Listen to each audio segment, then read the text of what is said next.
Magandang araw. Ang tatalakayin ko ngayon ay kung paano pagsama-samahin yung mga Flask packages sa previous videos ko at para makagawa ko ng single page application. At nga pala hindi magiging maganda yung final na itsura nito kasi matagal ako mag-design at mas focus ko dito kung paano ko pagsama-samahin yung mga packages. At dahil madalas ako manood kay Traversy Media, gagayahin ko yung isa niyang ginawa, which is to-do list, pero lalagyan ko ng login para naman magamit ko tong si Flask-Login. Ito pala yung mga gagamitin ko, si Postgre sa database, SQLAlchemy sa ORM, Flask-Migrate, migration, Blueprint para sa pang-organize ng app, Flask-Login sa session management, message flashing, tsaka wtforms para sa HTML form, tsaka Sijax. Ito yung aking paborito, which is Ajax request. Yung parang hindi magre-reload yung browser. At gagawa muna ako ng directory, tapos tatawagin ko siyang Flask single page app. Nasa ka na?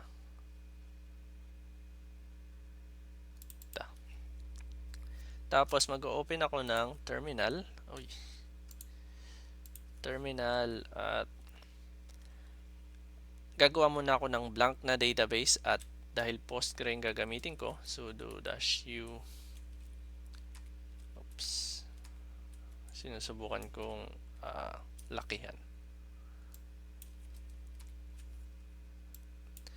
Sudo -u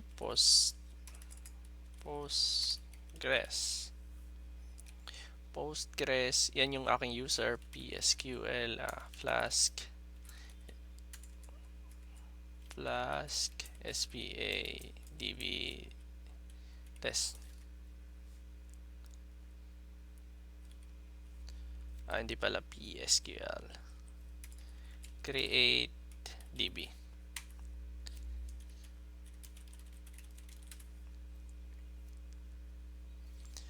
Tapos mag-login ako, sudo -u Postgres.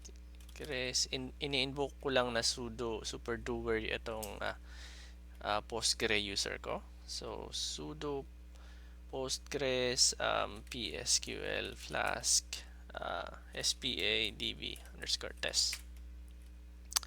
Tapos ang gagawin ko lang dito ay palitan yung password. Postgres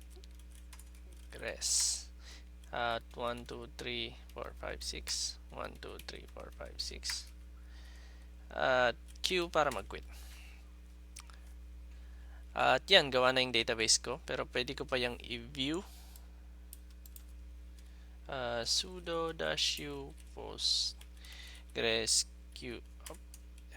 PSQL -list. At ito siya, Flask SPA _DB _test. At Q. Okay. Sunod na gagawin ko ay yung paggawa ng virtual environment kasi gaya ng paulit-ulit kong sinasabi, lahat ng Python projects ko ginagamitan ko ng pipenv. So pipenv --python 3.8 para gumawa siya ng virtual environment. At i-post ko na lang muna siguro hanggang matapos siya. Okay. Hindi naman siya ganun katagal. Saglit lang. Tapos pipenv shell para i-activate or i-launch yung virtual environment. Ayan na nakalagay. At ngayon, isahang install na lang yung gagawin ko. Parang isang command lang install ko na sila lahat. So Flask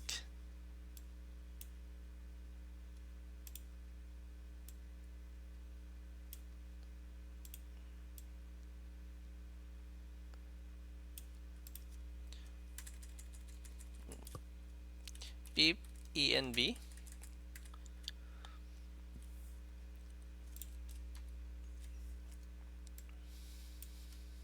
Clear ko nga muna. Pip env. Naurong lang siya pero magkarugtong yan. Pip env install. Install ko yung Flask. Tapos Flask wtform Flask-SQLAlchemy. Tapos Flask-Login. Wala palang kaso kung lowercase or uppercase yan. Flask-Sijax. Tapos Flask-Migrate. Tapos Psycho G2, Psycho PG2, tapos Psycho PG2 dash binary. At itong dalawa sa huli, adapter to ng Python para sa PosgreSQL. At actually mag-i-error yung app pag wala yan at hindi ako makakapag-proceed. So kailangan ko yang i-install ngayon pa lang. At pause ko ulit yung video at kasi matagal mag-install. Okay, after ma-install, nasa pip file na yan. At para pala kanina siguro sa mabilis yung mata, naka-Psygo. Nagkamali ako. So, dapat C siya. So after pala ma-install yan, mapupunta na yan sa pip file. At mag-open na lang ako ng VS Code.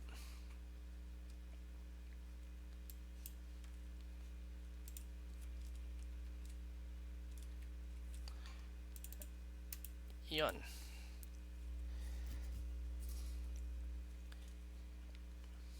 So after nun ma-install, mapupunta lahat ng packages dito sa under ng packages. Close ko na yan kasi hindi ko naman siya kailangang galawin. Ang sunod na gagawin ko is yung file structures or yung organization ng files and folders ko. At depende to sa developer pero sa testing ko ngayon, ganito muna. Open ako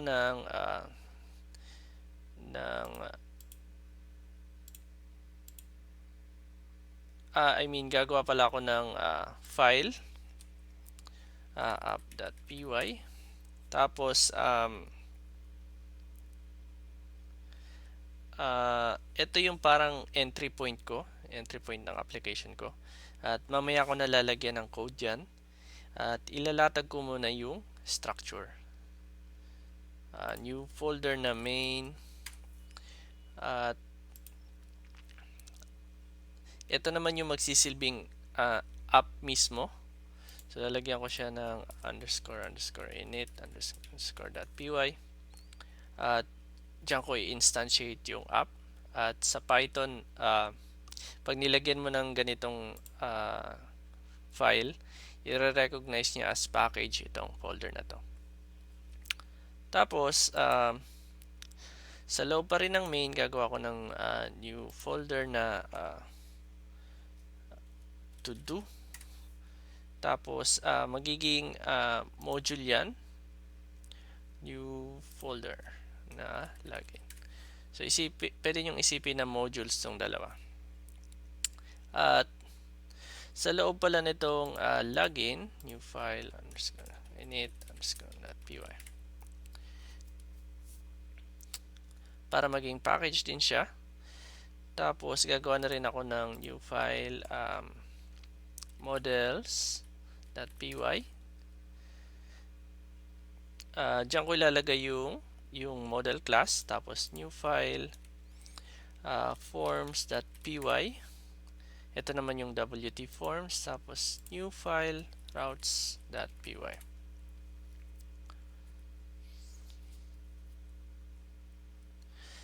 Tapos ito blanco siya muna. dito sa main, gagawa ko ng new folder na templates. At isa pa, new folder, static.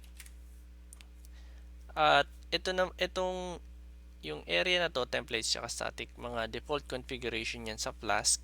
At iyan yung area na allocated para sa HTML at siguro yung JavaScript. Pero hindi naman strict si Flask, kahit na hindi mo sundin yung gusto niyang structure, pwede naman. Tapos sa templates, lalagay ko na rin yung layout folder lang. Isa pang folder na login. Isa pa uling folder ng to do. So parang ihihiwalay ko yung kada HTML sa hiwa-hiwalay na folder. Okay. At nga pala, sa mas malaking framework tulad ng Laravel or Django, nakasetup na yung maliliit na bagay na yan. Pero kasi sa Flask, ikaw lahat ang gagawa. Which is, yun talaga yung nagustuhan ko sa Flask kasi feeling ko ang ganda ng naging learning experience ko dito. Pero eventually, in real world, syempre, kung may client na ako, kailangan ko ng framework na mas magpapabilis sa paggawa ng web app. At yun yung nakikita kong oras para tumalon ako sa ibang frameworks. At ngayon, balik na ako dito at uunahin ko si app.py. So, from main, import, tapos if,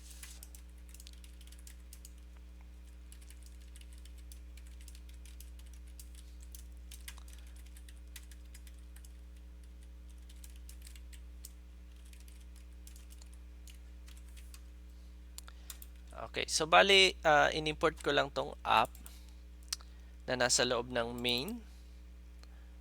At ito naman is iraran ko siya in debug mode.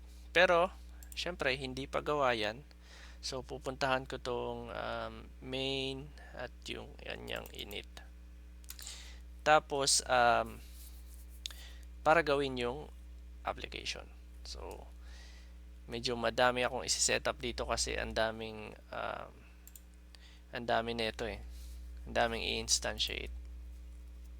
So, sana hindi ako magkamali. So, from Flask, import Flask. So, import ko yung Flask from Flask-SQLAlchemy. Import SQLAlchemy. From Flask-Migrate, import Migrate.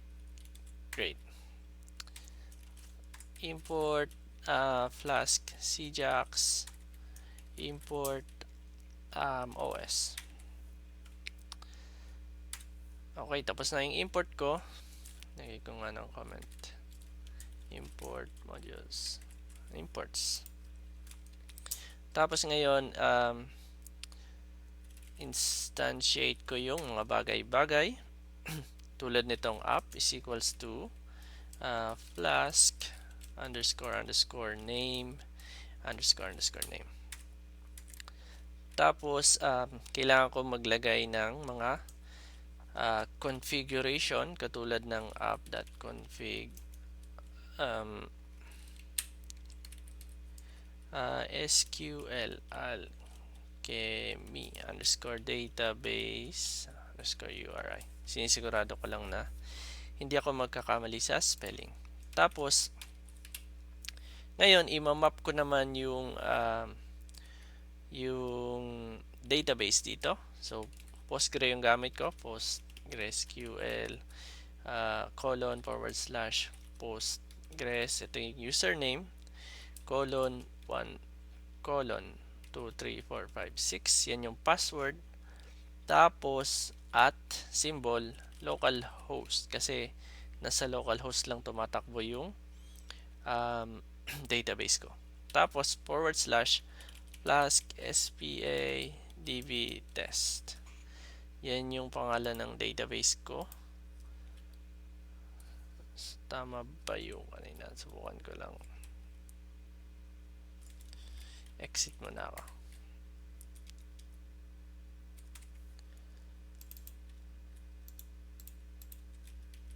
Baka kasi magkamali ako ng type. Shell. Rerun ko lang ulit siya. Yung virtual environment, tapos ipipaste ko siya dito. Save. At pinaste ko siya kasi madalas ako magkaroon ng typo error. Tapos nahihirapan ako i-debug. Kaya mas convenient sa akin mag-copy-paste na lang. Tapos, kailangan ko rin ng app.con. Uy, ito nga oh. At app.config SQLAlchemy track underscore modifications is equals to false. Optional lang tong i-disable kaso pag kada gumagawa kasi ako ng database, laging may warning na isi-set down niya sa false tong config na to. Kaya inuunahan ko na siyang iset sa false para hindi na siya maglagay ng warning. Tapos maglalagay pa ako ng app.config secret key. Sikreto lang to. Yan. Dapat secure yan. At maraming area na kailangan to. Tulad si Flask-wtform, si Sijax. Kailangan nila ng mga secret key. At next naman is yung gagawin ko is gagawa ko ng variable para to sa Sijax. So os. Ito yung module na yan. Yung nasa taas na import os. So os path.join at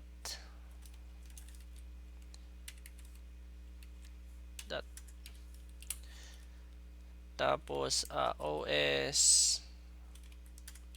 path.dir name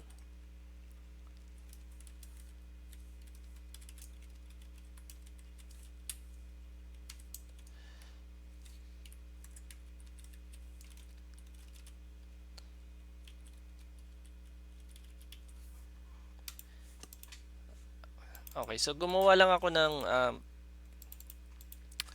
variable na may lamang i-join niya kung ano yung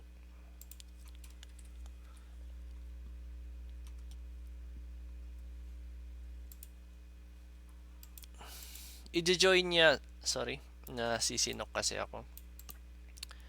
I-join niya lang yung base path nitong directory plus papasok siya dun sa static tapos js just Sijax. Kasama yan sa documentation ng Sijax. Diyan niya may ilalagay siyang mga files dyan. Tapos app.config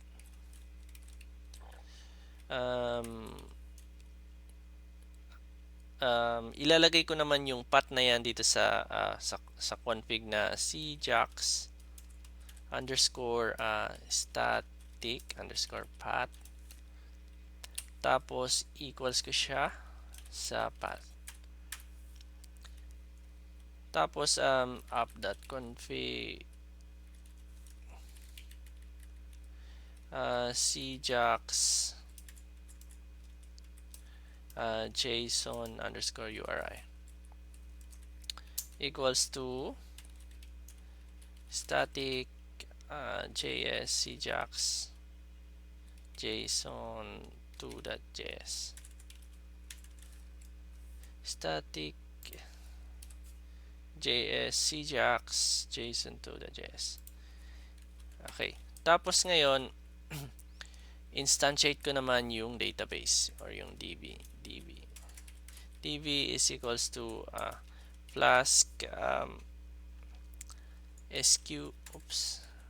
SQLAlchemy pala. Tapos isusubo ko sa kanya yung app kasi nandyan yung configuration ng URI database URI. Tapos yung migration naman, which is migrate lang ipapangalan ko. Tapos migrate, kailangan niya ng app tsaka yung DB. Tapos yung Flask_Sijax dot Sijax. Okay, so sana na-type ko ng tama at hindi ako nagkaroon ng misspelling. Tapos ngayon, i-import ko naman yung routes ng login. So from main, ito yan, dot login dot routes. Tapos import ko yung login underscore route. Tapos i-register ko siya as blueprint app dot register underscore blueprint. Tapos itong in-import ko. Save. Pero hindi pa yan gawa. Okay, so ngayon pupuntahan ko tong login, tapos gagawin ko yung mismong module na to. Gusto ko sana mag-start sa routes pero tatalon ako ng tatalon ng files, kaya unahin ko na si model, which is from main import db.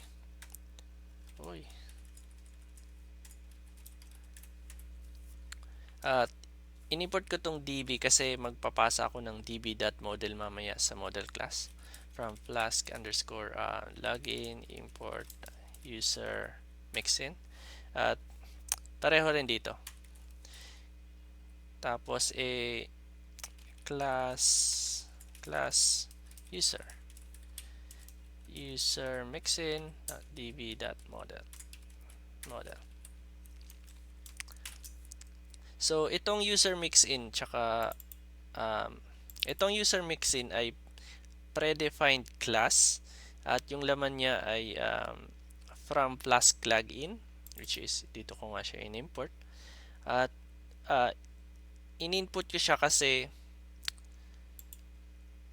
para ma-inherit nitong user class ko yung mga predefined property nitong user mixin. At same din itong db.model. So ngayon gagawin ko na yung fields, which is madalas naman merong id, db.column, db.integer, primary underscore key is equals to true. Tapos username is equals to db.column, db.string, sabihin ko lang 20 characters. Copy ko yan, paste, gagawin siyang password. Save. Tapos ang next na gagawin ko is itong wtforms naman. So from Flask wtf import Flask form, from wtforms import string field and submit. Dalawa lang yung in-input ko kasi sa testing na to isang string field lang, pareho kasi silang string field. So isang string field tsaka isang submit button.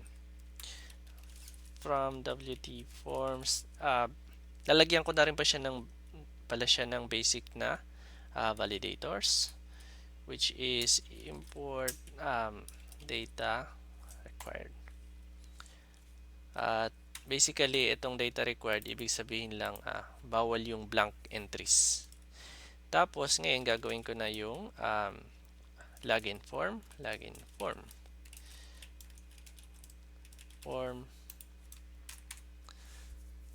at pinasa ko rin yung Flask form katulad rin ng model para ma-inherit nitong class ko yung mga predefined properties nito. Tapos username is equals to string field Ito yung magsisilbing label niya, username. Tapos magre-render ako ng keyword is equals to kasi gusto ko may placeholder yung username. So pwedeng placeholder. Property lang to ng mismong HTML. So kahit ano pwedeng ilagay dyan. Pwedeng lagyan ng pwede mong i-disable yung field or i-read only. Depende dito sa ilalagay mo dito. Tapos username. Tapos idudugtong ko na yung aking validator. Validators is equals to dapat nakapaloob siya sa anong tawag dyan? Bracket. Data required. Yan. Pagka marami ng validator, kunwari yung length, idudugtong lang yan dito. Kunwari length. Siyempre i-import mo siya doon. Ganyan. Pwede kasing maraming validator dito, pero sa testing na to, isang validator lang muna. Save. Tapos kailangan ko ng password.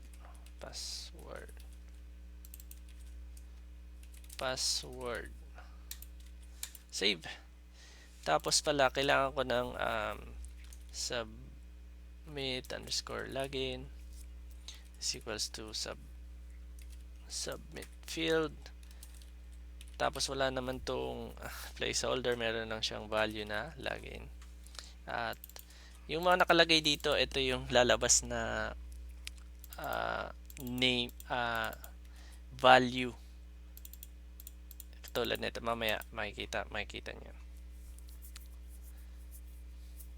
At okay, next one, ang panghuli kong isi-set up is yung routes.py. So from Flask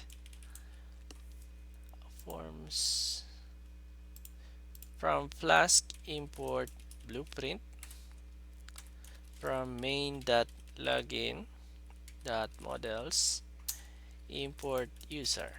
Ito yan yung class na yan. At itong mga to parang hierarchy lang yan. Galing sa main, pupunta sa login, pupunta sa models, tapos ang i-import is itong class. Tapos from yung Flask itself, from Flask import render, teka lang, dito na lang pala, render underscore template g tapos redirect url underscore for. At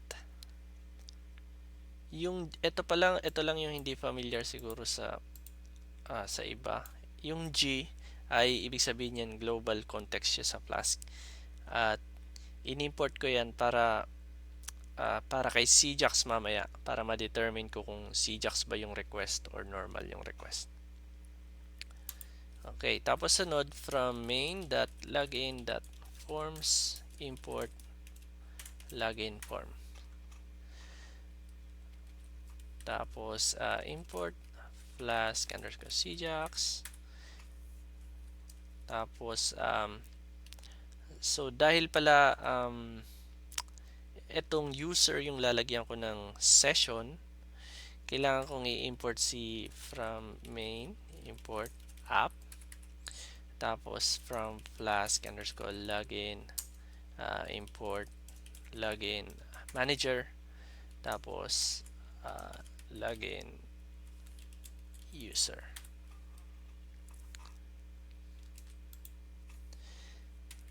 Tapos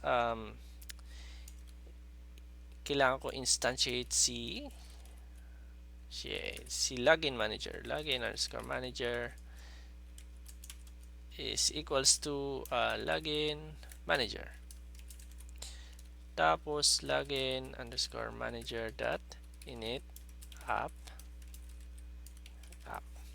Yan yung reason kung bakit in-import ko tong app na to, para ma-instantiate ko yung login manager. At para ma-initialize pala. Tapos kailangan kong gumawa ng user loader at login manager dot user underscore loader.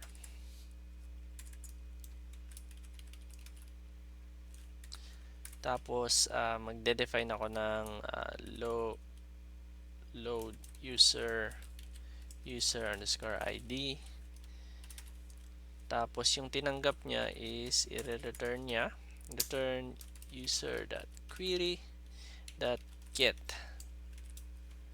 user ID.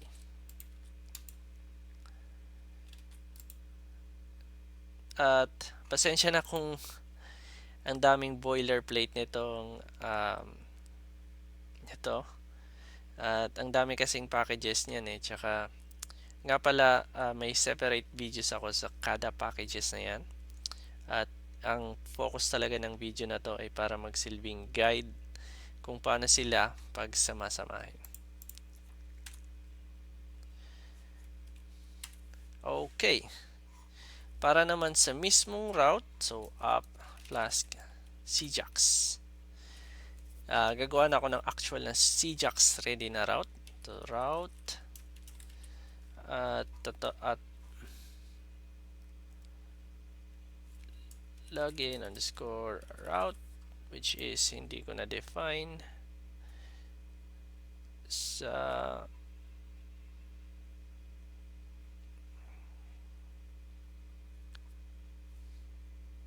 may hindi ako na define itong login route na to. At i-define ko lang siya dito. Blueprint, pangalan niya is login route.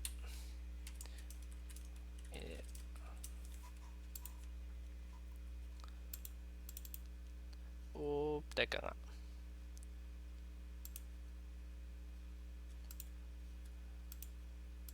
Double check ko lang sa aking repo yung blueprint.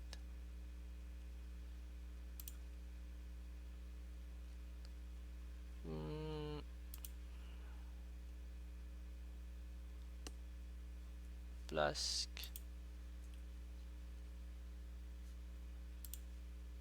Nandito pala.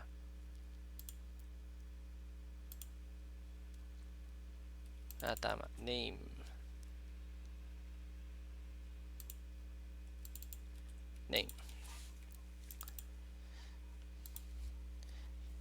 Next, ang gagawin ko ay yung kanyang corresponding URL, which is isang / lang. Tapos yung function na mag-run sa def login. Yan. Tapos for the meantime, if g.sijax is sijax underscore request, pass muna. Tapos else, ito yung normal na reload. So ito mamaya ko na gagawin. So pag normal na reload, i-create ako ng blank na form, login form. Yung form nito, i-create lang ako ng blank, tapos ipapasa ko siya sa return render underscore template login / login.html. Tapos form is equal to form. So magkapangalan lang siya, pero ito yung ginawa ko dito sa route. Ito yan yung pangalawang entry. At ito naman yung sasaluhin ng HTML. So ako ginagawa ko na lang sila madalas magkapangalan. At etong login.html, syempre hindi pa siya gawa. So sisiguraduhin ko lang na magawa yung login.html. So may layout na ako, may login. At gagawin ko muna yung base. So, base.html. Tapos, yan. Oops, masyado akong mabilis. Tinype ko lang exclamation tapos nag-tab na ako. At ginawa niya. Nilagyan ko lang ng title. Tapos, nalagyan ko siya ng para sa content. Block content.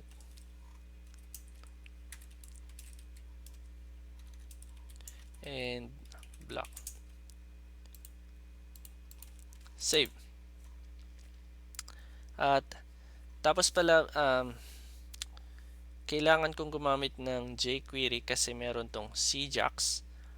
Although hindi ko pa naman to gagamitin ngayon, mas maganda kung i-setup ko na. At hindi ko rin pala kabisado kung paano puntahan yung paano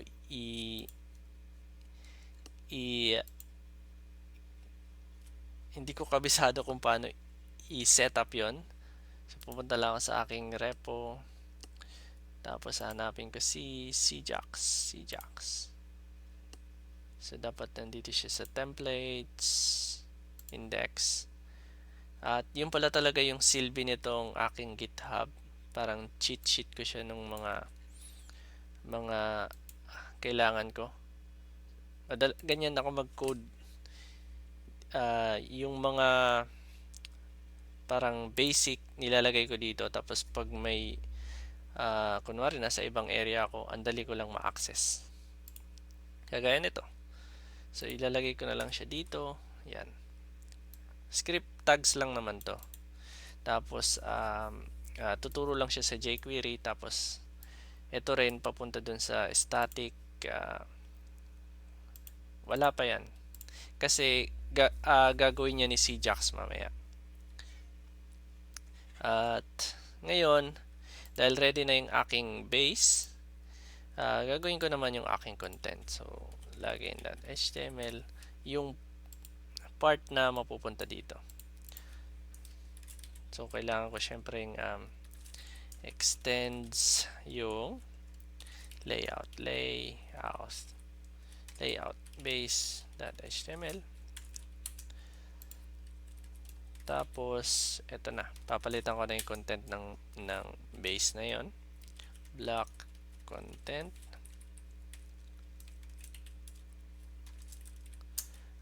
And block. Tapos, form dot blanco lang.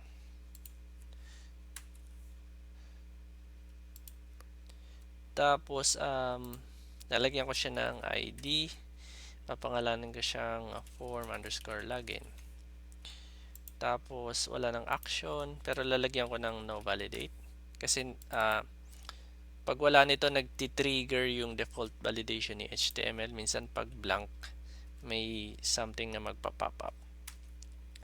Tapos, since yung route ko, pinasa ko tong form, pwede ko nang ma-access yun dito. Kaya, yun na lang yung gagamitin ko. Instead na mag-hardcode ako, yun din pala yung usage, yung paggamit yung magandang gamit kay wtform. Form.username.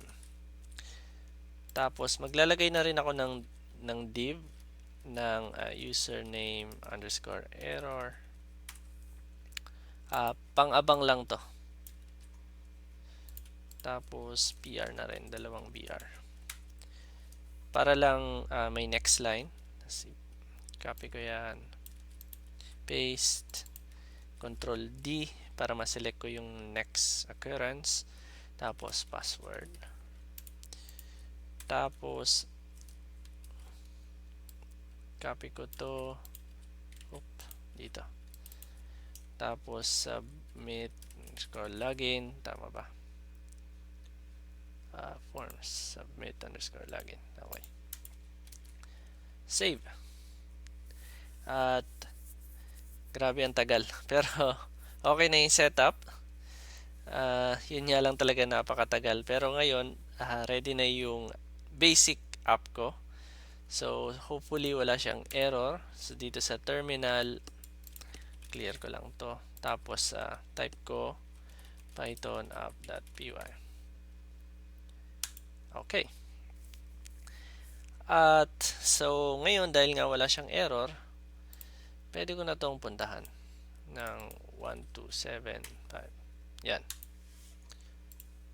So, yung keyword, yung placeholder na keyword na nilagay ko sa wtform, yan yung parang nasa background ng text box na nawawala kapag nag-type ka. Okay. Ngayon, dahil may login screen na ako, kailangan ko ng actual field at table. So, gagawin ko yung aking migration gamit si Flask-Migrate. So, madali lang yung Flask-Migrate. Ilang pirasong command lang, 3 lang. Flask db init.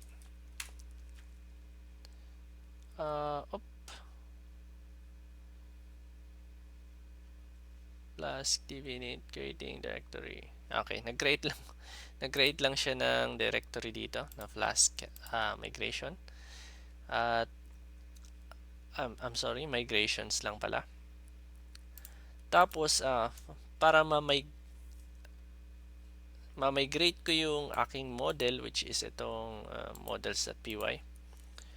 At itong models na to, itong user na to, naka-attach yan dito sa route. Flask import, ayan. Tapos itong route naman na to,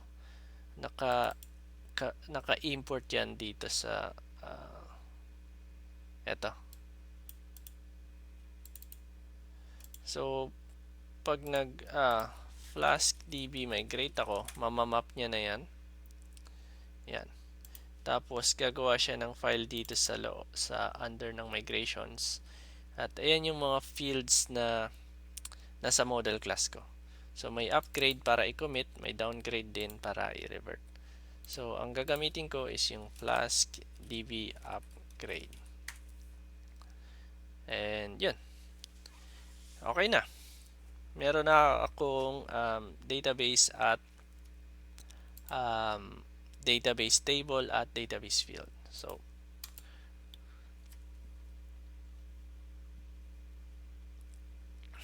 at pasensya na, medyo nasisinok kasi ako. At pwede ko rin palang ma-check kung totoong ginawa niya yung table na yon, yung gamit yung sudo -u postgres PSQL flask spa db underscore test kung tama. Tapos -dt, ayan, ginawa niya yung user. Ito pang show lang to ng database table. Tapos dash ako ng dash backward slash d. Tapos ito naman yung ita-type ko yung pangalan ng table. Lalabas naman yung mga fields niya, which is username, password, tsaka ID. Okay. Hindi ko na yung kailangan. Hindi. Iyaan ko na lang pala siya dyan.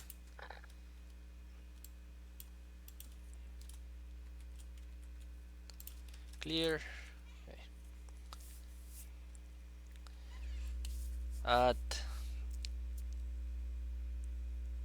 hindi ko pala i-cover yung user registration dito pero para mapagana ko yung Flask-Login, kailangan kong gumawa ng default account, which is yung lagi kong ginagawa na dev lang. So mag-open lang ako ng Python interpreter. Yan, naka 3.8 yan. Tapos from main import app db. Tapos from main.login.models import user. So, kakopy ko na lang to kasi kakailanganin ko pa yan mamaya.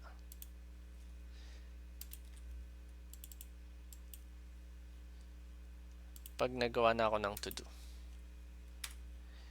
Tapos, new user is equals to username. Ito na yung model class. So gagawa muna ako ng item. New user name is equals to dev, tapos password is equals to dev rin. Madalas ganyan lang yung default na ginagawa ko. Ay, mag-error to kasi user lang yung pangalan ng table. Okay, tapos db.session.add new underscore user, db.session.commit. Yan. So, ang ginawa ko, sinave ko lang yung record sa database. Tapos, pwede na ako mag-quit. Okay. At, pagbalik ko pala dito sa Chrome,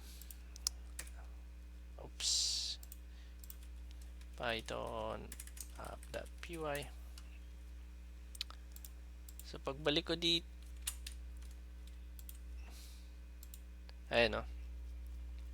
Pag-click ko nitong button, nagre-refresh. Yun o, nakikita nyo dyan. At,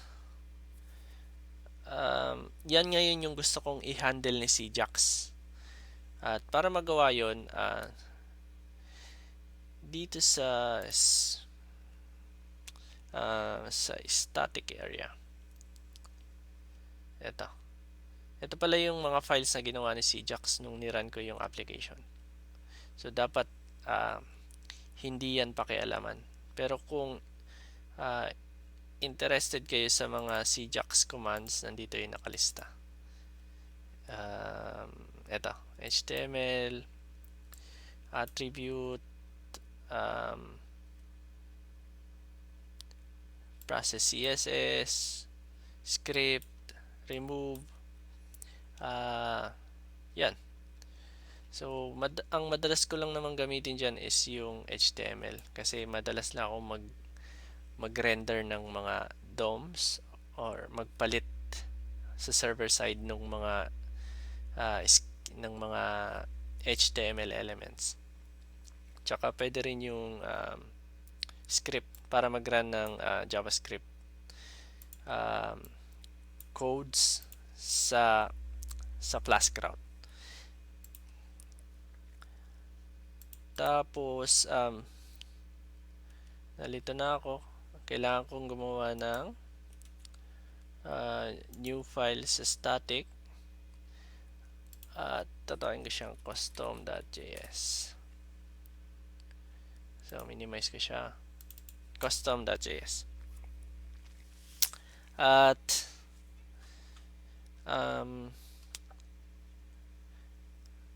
ang gagawin ko pala dito ay mag-a-add ako ng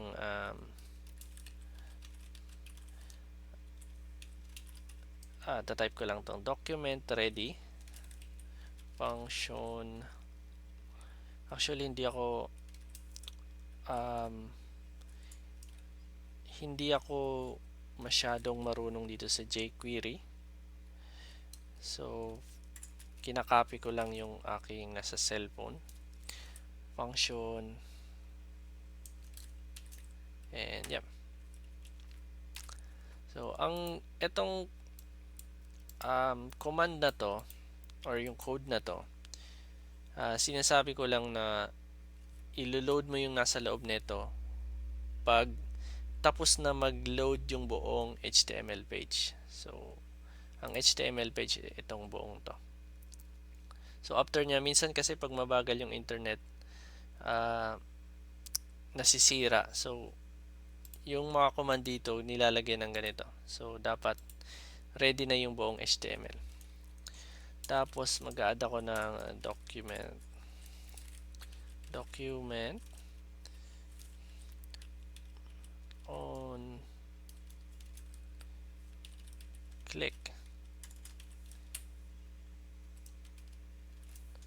on click nung wait lang, inspect itong ID na to.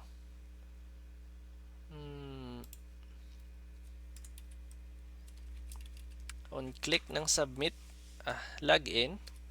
So dapat may function na mag-run. Tapos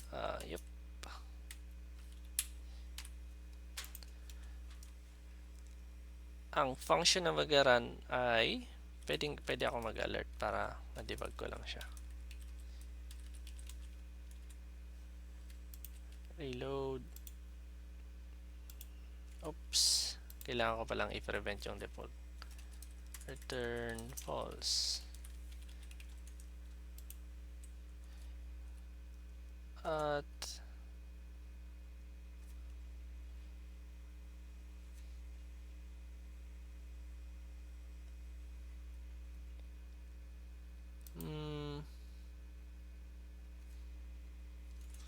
hindi pa rin siya. Ay, nga pala, hindi ko pa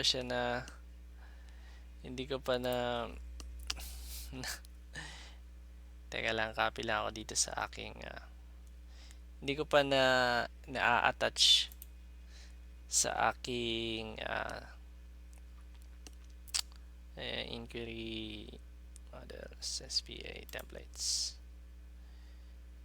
layout, dashboard.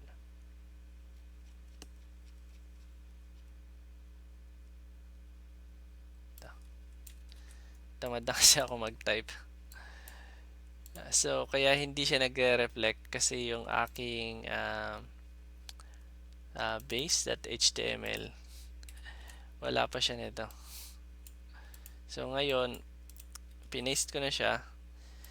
So, itong URL4, hahanapin niya lang kung saan yung static. Tapos, yung file name ko is nasa labas lang siya. So, dapat ganyan lang. Nasa labas lang kasi siya ng static. Nasa labas. Nasa root ng static. So, wala na siyang papasokang iba. So, dapat pag nag-control refresh ako, control U, ayan, nandito na siya. So, dapat pag nag-click ako, yon, nag-message na siya. Blanco ba yung message ko? Okay.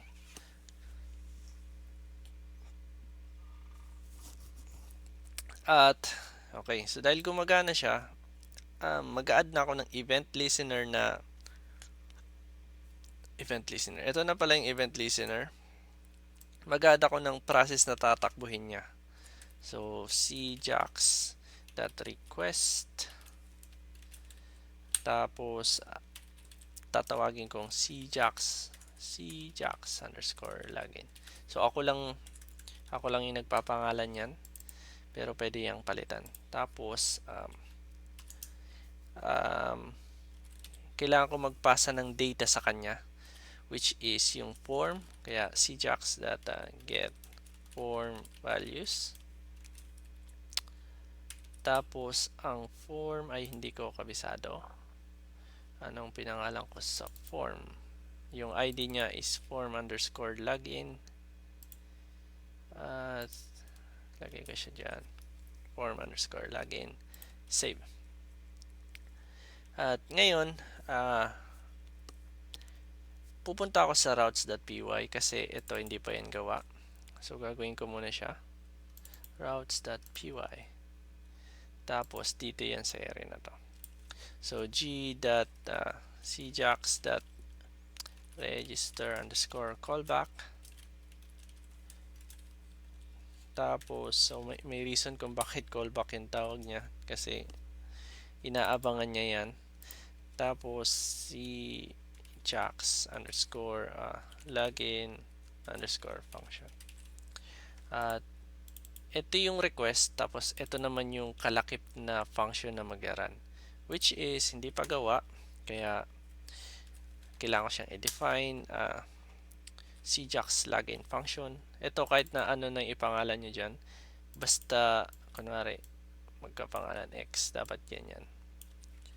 Pero, para mas readable sa akin, ganyan na lang muna. Tapos, ito ay magte-take in ng object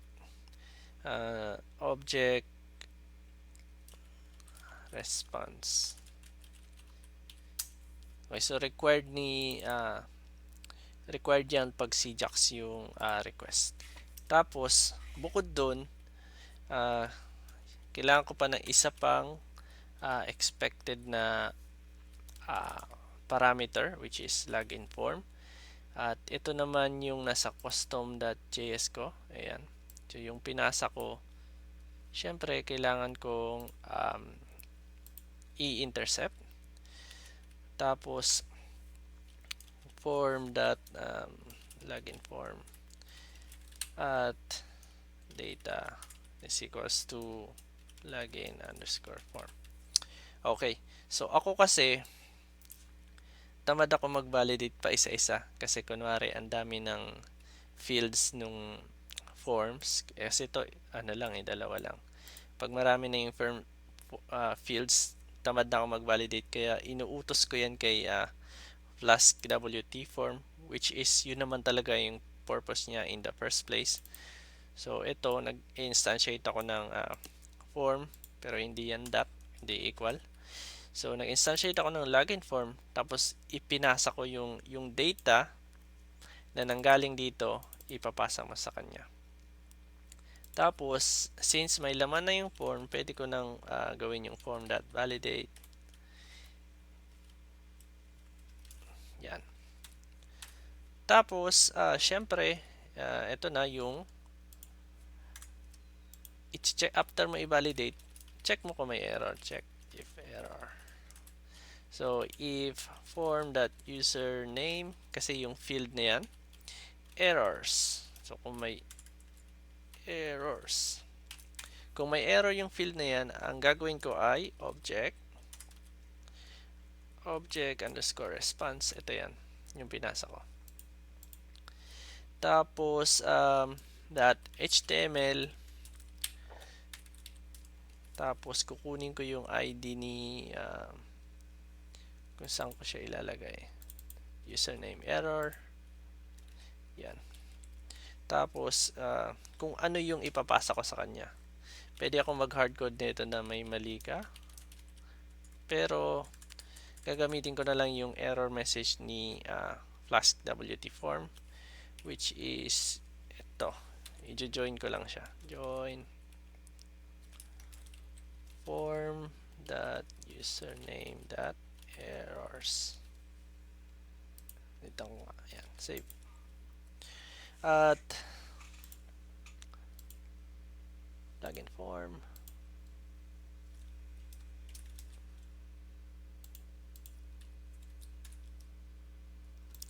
At ang tawag dito, kaya ako pala meron pala akong ganyan kasi ito ay list at kagaya ng sabi kong kanina, pwedeng maraming validator sa isang WT form, kaya possible na marami yung laman nito. So itong command na to is ililist ko lang yung error tapos gagawin ko siyang comma delimited. Tapos same goes syempre sa password, which is dahil same format, password. Control D lang ipinindot ko. Control D para hanapin niya yung next occurrence. As kada type mo, mag-respond na siya dun sa iba. Save. At ngayon naman, after ko ma-check yung form, pwede ko nang ano yun yan pwede ko nang i-test. Oops.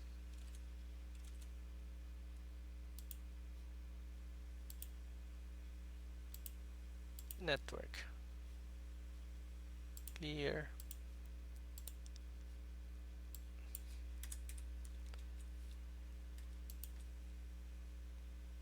Dito pala maganda mag-debug kasi pagka mga Ajax, dumadaan sila dito. So the view function did not return a valid response, either without a return statement.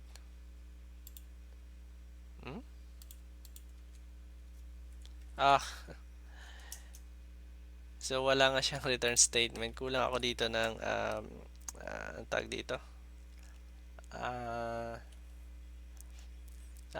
return ng iba kasing pang return ng Sijax. So return g dot Sijax dot process underscore request.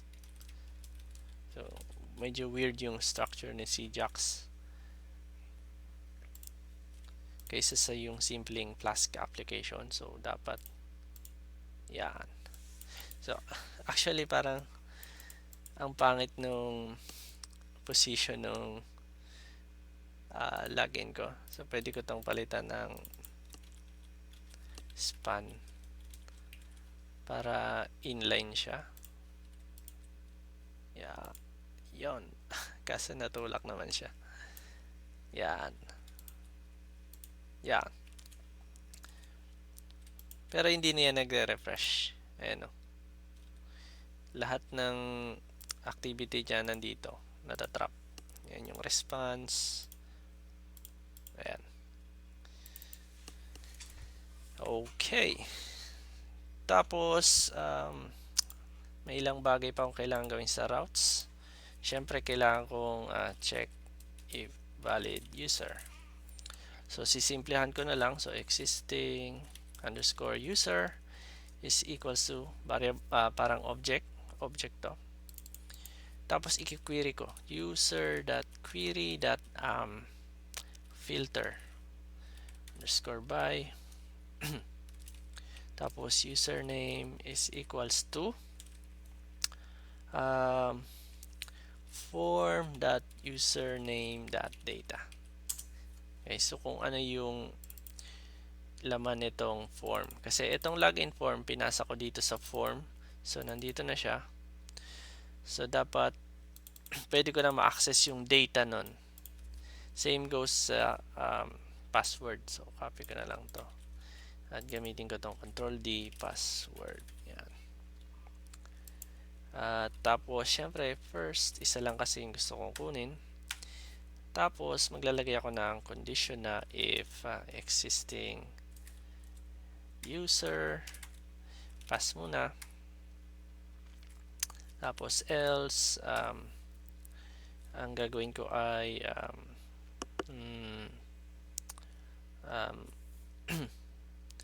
hindi ko pala ipapas kasi pala lalagyan ko siya ng tawag dito. Ito, yung sa Flask-Login. Siya kasi yung lalagyan ko ng session. So, lagyan ko na siya ng ipasa ko na. Ito yung sa user loader kanina. So, tatanggap siya ng dahil valid to, ipapasa ko yan. Tapos, object response data redirect URL underscore for to do. Pero hindi pa yan gawa. So, mamaya pa yan. Pero ito muna. So, kung mali siya, lagyan din natin ng response. Kasi, alam ko may nilagay ako dito. Wala pala. Pwede ako maglagay dito. Kunwari, submit login error. Save. Submit login error. Sabihin kong, sorry. Invalid account. Save. So, walang error. Try ko yan. Oops, kailangan ko ng nag-bug. Ayun. So, hindi ko kasi nire-reset yung field kaya hindi siya nagre-reset. Pero, pwede nyo palitan yan. So, pagka nag-enter ako ng tama, yon, mag-error siya kasi hindi pa gawa yung route na to. So, yan yung aking next step. So, nga pala, dito sa routes, asan na yan? Ito. Redirect yung ginawa ko kasi usually pag gumagawa ko, ang idea ko doon ay iba yung base layout ng login page mo sa base layout ng dashboard. So, ako ayaw kong may maiwan akong ano pa man. Kaya gusto kong i-force na i-reload yung parang dashboard o yung page after ng login. Pero note lang na pwede ring hindi, preference na yun ng developer. Okay, so babalik na ako dito sa main. Hindi, main ito. Hindi ikaw, yun yung isang main ito. Tapos i-register ko yung to do, which is copy paste na lang from to do. Yan, excuse me, save, at malamang mag-error to kasi wala pa yung to do na yan. Import to do routes, to do route. Okay, tapos dito naman ako pupunta sa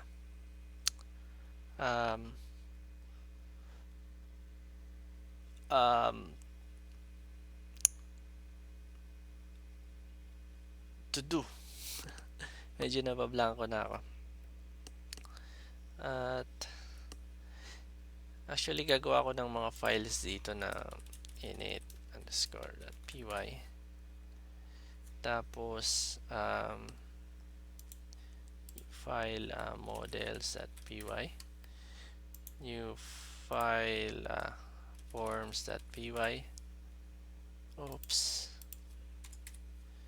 tapos new file na routes.py.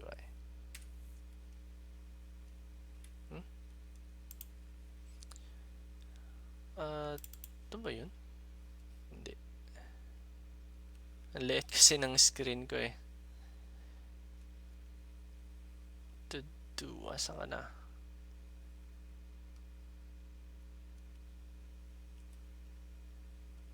Oh, new file routes.py.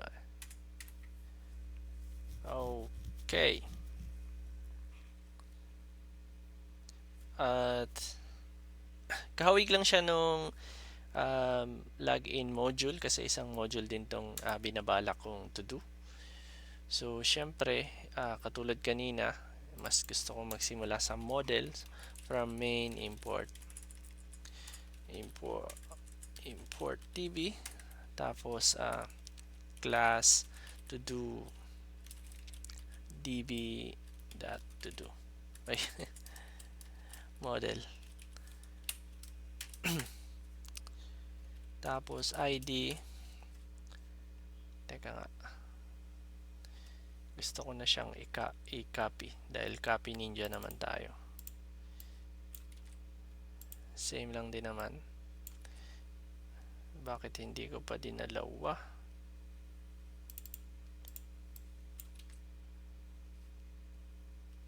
To do, at papangalanan ko lang siyang to do. So sa case na to, magkapangalan yung table tsaka yung field, wala namang problema yan. Save, at gawin ko na rin yung aking form, which is halika dito, login form, copy, to do forms, paste, tapos to do lang naman yung laman nito,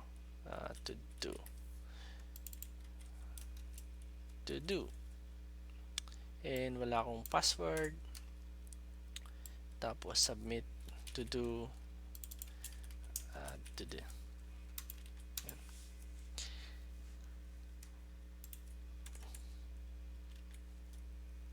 Okay, sa example na to, dalawang fields lang.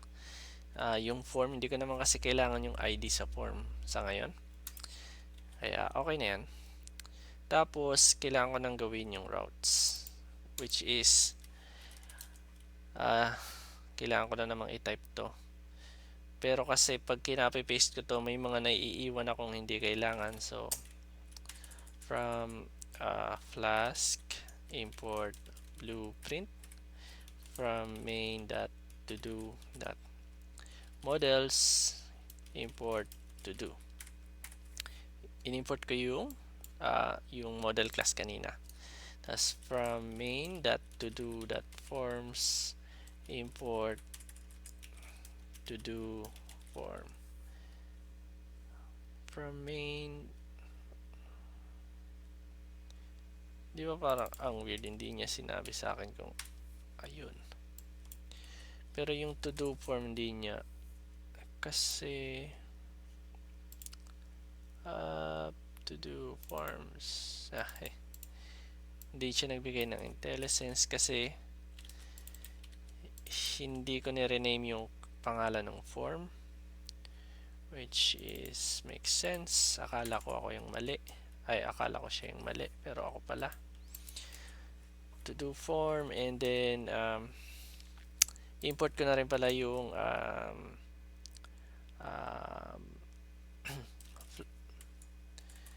yung unahin ko nga yung Flask. Tapos render underscore template g redirect URL 4 tapos flash save. Tapos to do form, ang kailangan ko pa ay yung Sijax. Import Flask-Sijax. Tapos from Flask_Login import login underscore required. Tapos from main import db. So hopefully tama, yan na yung mga kailangan ko. So hopefully wala akong na mistype na naman. Gaya nga ng sabi ko, yan yung kahinaan ko. To do route.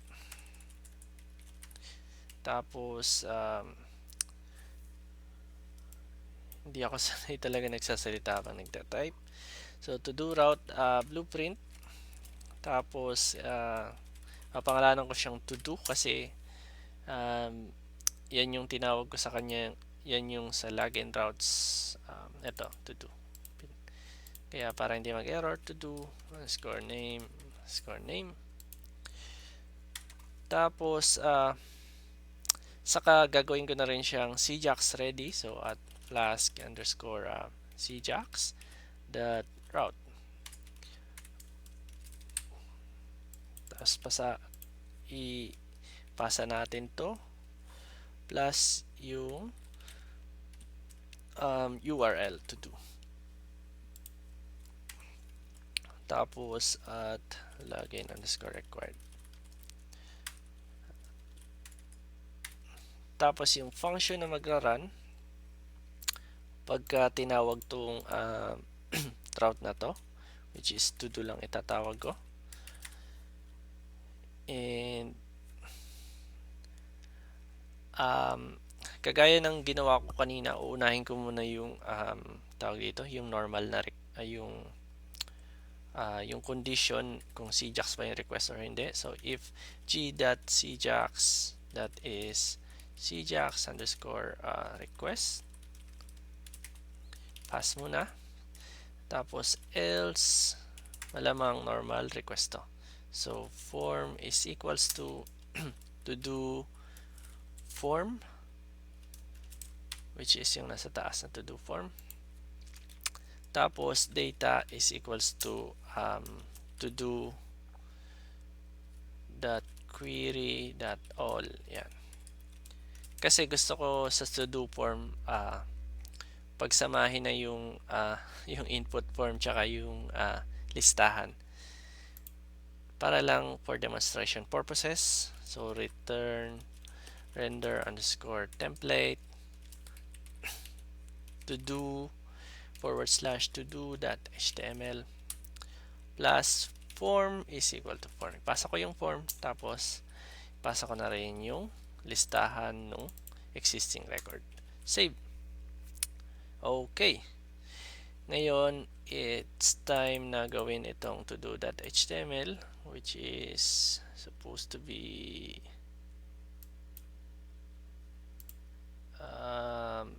layouts, to do new file, to do.html. At siguro gayahin ko na lang itong part na to, close and extend maliban lang dito. So, supposed to be dapat form to do yung ID ko. Tapos, ito ay form to do. Wala akong password. Bakit nag to do underscore error? Tapos, submit to do. Okay, etong form na to is yung nandun sa aking meron akong to do, tapos meron akong submit to do. At nawawala na naman siya. Yon. Submit to do error. Tapos, bukod dyan, dahil pinasa ko yung data, pwede akong gumawa ng table at hindi ko na i-optimize. Ita-type ko na lang siya ay kung ano na lang yung unang lumabas sa t-head sa IntelliSense, tapos tr td id td to do. Save, tapos dito naman sa body, t-body. At ito na yung loop ko, which is dahil pinasa ko si data, so for kunwari item in data, so list kasi to, so ilalagay ko lang yung kada item sa loob nito sa isang variable na item. At common loop naman, ganyan naman yung common na loop sa Python. And for tapos tr, which is table row, td, at ang i-output ko ay item.id. Bukod doon is yung item.todo. Save. At i-run ko lang ulit yung app. Yon, at supposed to be dapat reload dev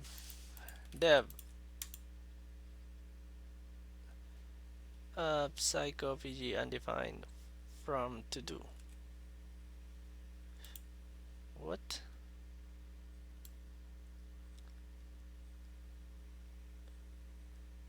From to do.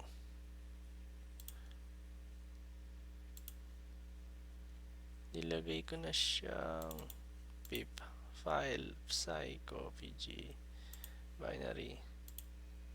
At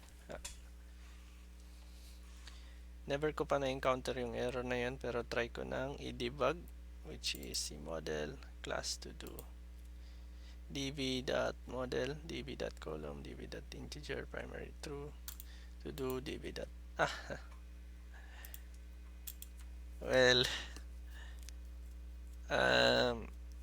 kaya pala siya nag-error kasi hindi ko pa na-migrate yung bagong table fields na yon. So Flask-Migrate. Kaya pala sabi niya ang tawag dito, undefined table. Useful naman pala yung debug, di ko lang na-gets kaagad. So Flask-Migrate, at same lang to kanina, maliban lang sa isang beses lang talaga yung Flask-DB init. At Flask-Migrate, at ngayon nag-generate siya nitong A3, which is ito. At recommended pala na i-check palagi ito bago i-upgrade. Pero anyway, pwede namang i-downgrade kung sakaling gustong i-revert. Kaya Flask-DB upgrade. Save, at okay na. So kung i-rerun ko to, python app.py, yon. So supposed to be pag nag-login ako, yan. So tama, gusto ko kasi if versang i-reload. So yan. At ngayon, ang gagawin ko naman is yung logic Kasi pag pinindot ko ulit to, ayan o, nag-refresh ulit siya. Ngayon, ang gagawin ko yung logic ng pag-add dito, pero server side or naka-Ajax. So first step is, open ko nga to, custom.js, mag-aabot ulit ako ng event listener.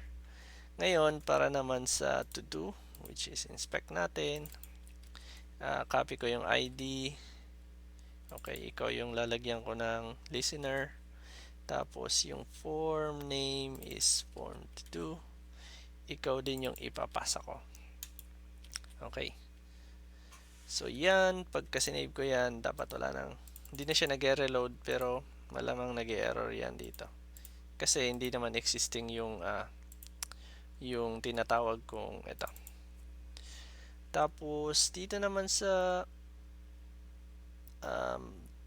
routes, to do that routes, dito yan.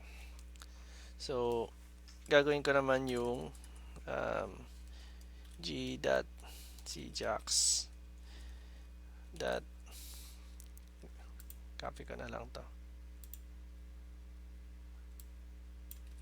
copy ninja ng bayan ng Konoha, Sijax register callback, i-check natin. Oops.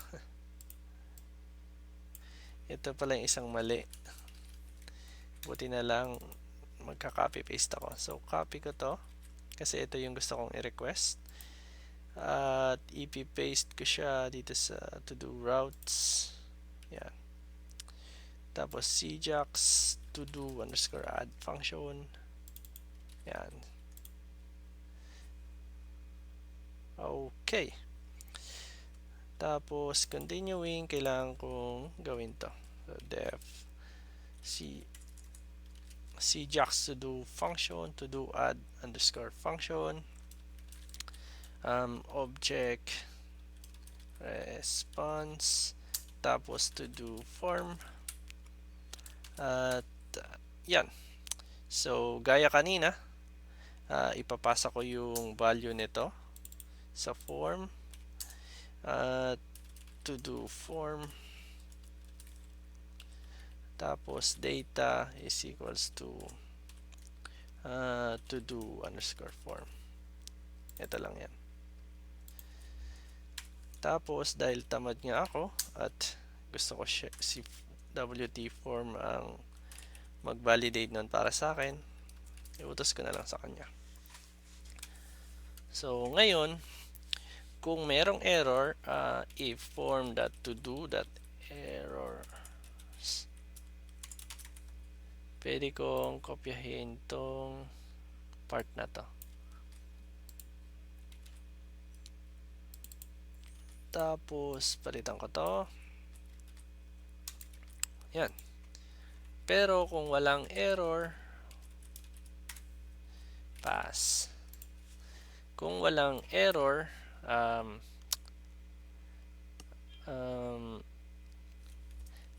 isi-save ko siya sa database. So ang unang kong gagawin is instantiate new model class, which is new underscore to do model class to. Tapos since nga kunwari na validate mo na walang error, pwede ko na itong gawin. So form.populate underscore object obj, at ang ipapasa ko sa kanya is yung new to do. So ang ginagawa lang nito is ilagay ko na lang ng note. Ika-copy niya yung matching attributes from yung form to model class. Yan.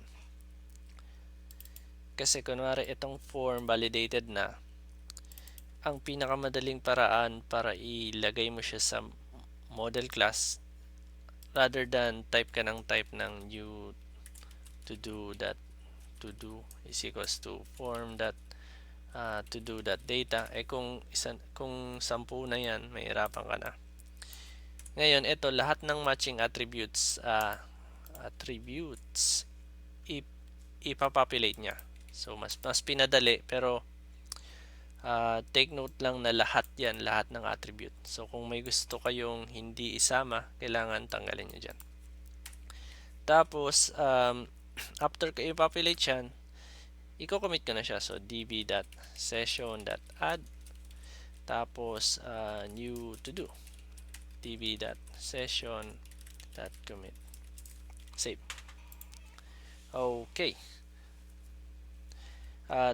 test ko ngayon mag-add, refresh ko to, up, may error, indentation, which is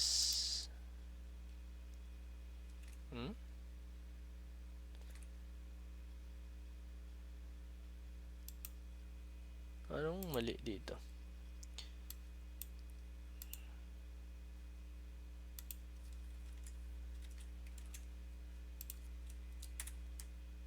Yon.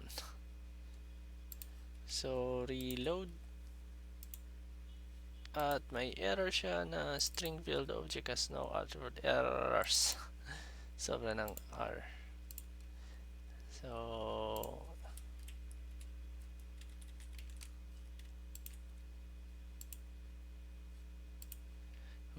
string field has no attribute errors. Ano ba? Sabi ko nga talaga, ito yung sakit ko na mahirap solusyonan kasi madalas akong magkamali sa pagta-type. Okay, so gumana na, pero pag nag-add ako, kunwari maghugas ng pinggan, yun lang, di ko alam yung spelling ng pinggan, so plate na lang. Yon, so walang error, pero hindi siya nag-refresh. Yon. So kahit kahit successful yung pag-add ko, hindi nag-auto-update tong list ko sa baba. At syempre, para maayos yan, pwede akong gumawa ng maliit na component para sa list, kung familiar kayo sa React. Kasi ang purpose ko nga is single page application. So ito talaga yung pinakapakay kong gawin, yung hindi mag-reload yung page pero mabago ko yung content. So dito sa minimize muna kita, pupunta lang ako ng templates under ng to do. Pwede ko pa to ipasok sa isang folder, pero dito pwede nang for testing purposes lang naman, to do underscore list.html. Tapos ang gagawin ko dyan ay open ko tong to do, tapos i-cut ko itong buong table, save, tapos dito ko siya i-paste. So parang isang component yung list ko. Tapos dito, dahil tinanggal ko siya, hindi naman siya lalabas kung isi-save ko yan tapos i-reload ko, mawawala naman siya. So i-include ko naman siya dito, include dot to do /to do underscore list.html. At yan, tapos include, lalagyan ko pala siya ng ID div para mamaya ma-identify ko na, para ma-manipulate ko yung content niya. Yan, save to do underscore list. Supposedly dapat gumana siya. Okay. At yun nga, dapat wala siyang pagbabago kasi ni-restructure ko lang naman yung HTML. Tapos dito sa aking to do routes, dito save db to db. Okay, update. Okay, so dito pwede kong i-copy to kasi parang gusto kong i-refresh yung part na yon. Tapos pwede akong gumawa ng variable para lang mapakita ko. Tapos kakopy ko itong render template. Pero ang i-render ko is yung to-do underscore list. Kasi ang render template, kung mapapansin nyo, string lang yung ilalabas niyan. Bali, ita-transform niya lang lahat ng Jinja syntax sa isang string. Tapos sa kanya ibabato kay browser. So, parang kung gagawin ko siyang component, pwede ko siyang ilagay sa variable. Tapos render template para i-interpret niya yung mga Jinja syntax. At which is hindi ko naman kailangan tong form. Yung data lang yung gusto kong i-interpret niya, which is ito. And then after ko malagay sa variable, pwede na akong mag object underscore response .html. Tapos ito na yung ID nito, to do this one. Yung ID niya, papalitan ko yung laman ng HTML string. So subukan ko na, reload ko yan, tapos umuwi kasi kailangan ko nang umuwi. Diba? Hindi nag-refresh yung page pero nag-update yung itong part na to. So parang component to. So kunwari maligo. Yon. At so yun. At nakaligtaan ko pala yung flash message flashing. At dito ko na lang siya i-add sa part na to. Sasabihin ko lang successful yung pag-add mo. So actually hindi mahirap si Flask message flashing. Hindi ko na naman to tinandaan kasi sobrang dali lang talaga. So simplest is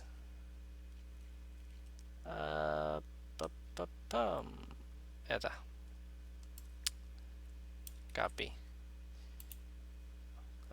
Okay, tapos ilalagay ko siya dito sa itaas, kunwari dito.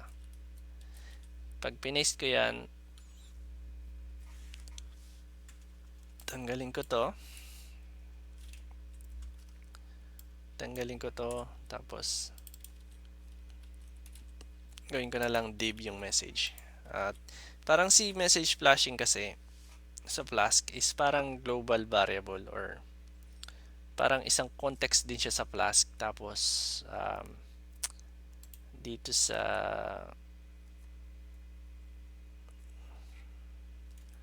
wait lang, flash ko to. Sa routes, bago ko i-render yung template, maglalagay ako ng flash. Okay, na-add mo. Yan. So pag kasi ito yan, naka-import dito. Kapag nilagay mo siya sa flash, parang makukuha na yan ni Flask. At dito, ito yan, ito yung sasalo nun. So parang ito isang variable na sasalo nung message flashing. Tapos i-check kung may message flashing, tapos maglo-loop. Kasi pwede kasing maraming flash na ilagay, kunwari dalawa. So pwede yan ganyan. So save ko yan, tapos i-reload ko at sabihin kong ano na bang gagawin ko? Pumasok. Yan. So gumana yung message flashing, nag-update na rin to. Hindi nag-reload, tsaka pala hindi ko to nare-reset. So pwede ko rin yung i-reset. Pero hindi ko na i-reset. At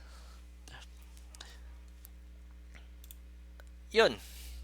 So, yan na yung paano pagsamasamahin yung modules para makabuo ng single page application sa Flask. At kahit na basic yan, pagka dagdagan niya ng design, at magiging maganda yan. Tsaka, note lang pala na hindi lang yan yung option sa Flask. Kasi meron ding ibang mga modules, pero kasi sila yung mga pinakas popular. At dito na yung nagtatapos. I-upload ko na lang sa GitHub yung code. Maraming salamat.